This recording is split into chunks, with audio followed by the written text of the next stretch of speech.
hatia inayoendelea hapa imeanza siku ya Jumatano asubuhi. Watu tunaendelea na shughuli zetu, tukapigiwa simu kwamba hapa kuna greda linasafisha au linatengeneza kuparua barabara. Na taarifa gani na hii eneo hili? Wale waliofuatia karibu wakaambiwa bwana, hili jambo ni la TANROADS, kwa hiyo ni kibali kutoka TANROADS.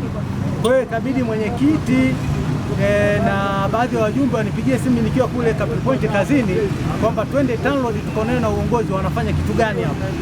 Kweli tukafika pale TANROADS tukakutana na injinia Jose ambaye yeye ndio mkuu wa mizani wa mkoa.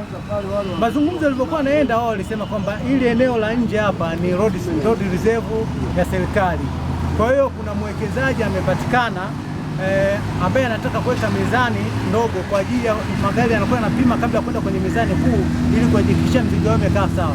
Tukawaambia sawa, pamoja kwamba ni road reserve na pia sisi pale tunapatumia kwa sababu ni eneo ambalo linatusaidia sisi kwa ajili ya parking magari. Wakati msiba umetokea mkubwa, gari zinakuwa nyingi, kwa tunapaki hapo. Wakasema sisi tu bwana anatumia eneo dogo sana, hata chukua eneo kubwa sana na nyewe atawatengenezea sehemu yenu.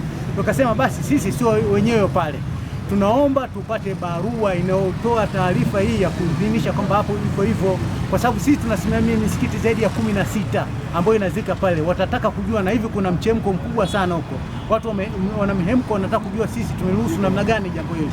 Tukaenda kwa Jose akaambiwa, vipi mnaweka jamu makaburini? Jose akasema unajua kupanda open space Mwanza kuna viwanja vingi sana, maeneo yapo mengi, kwa nini aende pale tu? Akasema kuna Nyakato kule Mwatex ipo eneo zuri sana. Muone maeneo mengi tu kuna huku nani. Akasema wana ndio wamependa hapo, hata alitoa pale nani Pepsi kidogo pale. Akasema kuna gharama nyingi, ameambia shilingi milioni 15 ili kumiliki. Sasa amepapenda hapa. Akasema utapendaje simu ambayo nani ya makaburi unaenda kuweka jamu za watu nani kwa Uislamu?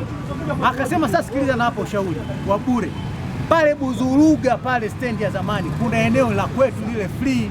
Kwa hiyo kama mshaurini pale atengeneze basi madamu umesema engineer hili tutachukua kama ushauri. Kwa hiyo pale tunaachana napo. Jumatatu tutapokutana kwenye vikao, tutamshauri mwekezaji akachimbe pale, hana gharama pale pako vizuri. Basi nikasema kwa jambo limeisha sawa. Katika hili nimestajabisha sana, kwa sababu kwa miaka yote takriban zaidi ya 30 nimekaa Mwanza hii, ile eneo limekuwa likitumika na Waislamu wa Mwanza mjini, na ile eneo takriban ya miaka 20 saizi ndo alama za makaburi za ndugu zetu zinafutika, lakini hapo walipokuangua mpaka hivi sasa kuna ndugu zetu Waislamu wamezikwa hapa makaburi yao, lakini cha maajabu kwa kutofahamu ndio wamekuja wametumia kuangua ile eneo bila kujua sababu nini na matumizi ni nini, na bila kujali hawa ndugu zetu waliozikwa hapa.